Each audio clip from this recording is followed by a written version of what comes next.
Membership on a senior leadership team gives you immense cachet. You are in a circle of highly visible, powerful leaders. But your role is complex. You simultaneously manage your own business unit, function, or division while serving on a senior team that is creating the organization's future. To boot, you may be vying with some of those peers for a higher spot in the succession plan. I've noticed that many of you are grappling with some pretty loaded questions. Questions like, do I have influence with my peers? How do I add value? And how do I handle those conflicts that arise when strong-willed leaders butt heads? Here are a few ideas for you to ponder. Number one, listen on purpose. Solving problems is embedded in your DNA. Most executives have been rewarded for advocating and executing plans. Is it possible that your listening skills are underdeveloped? I've found that many leaders don't truly hear each other. They nix ideas before hearing others out because they slip into the here's my 2 cents mode. Listening is the desire to hear. The more vantage points that you hear from smart people, the better. Better listening leads to better speaking, and that adds more value to your team. Number two, choose cooperative over competitive. Peter Drucker likened leadership teams to football squads because each member plays a fixed position. And therein lies the problem.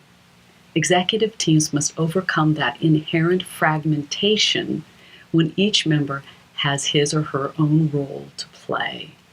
You are competitive, and you should be, but look beyond the mission of your own individual unit and ask yourself, how can I cooperate with my colleagues in pursuit of a common goal? Number three, allow mutual, fluid influence. You cannot be an influencer unless you are willing to be influenced. Power sharing is crucial when take-charge movers and shakers gather. When it is time for things to happen, chemistry is every bit as important as experience and expertise.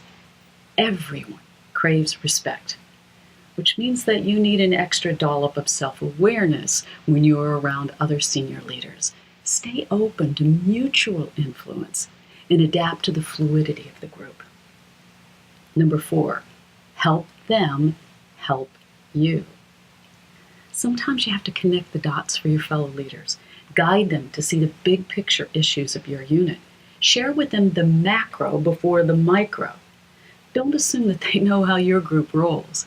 You have to reduce fuzzy vision by sharing compelling stories rather than just ambiguous text-laden presentations.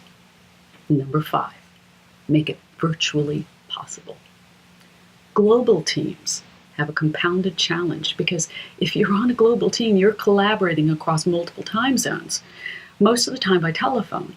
So contextual cues like facial expressions and body language, they're just wiped out. That's what happens when you're on the telephone. Reciprocal adaptation and respect for different styles are vital if you're going to develop trust, and it'll also ensure that critical viewpoints are heard. Senior leadership teams who reach their potential understand that a unified agenda is key. I'm Connie Deacon. Thanks for watching.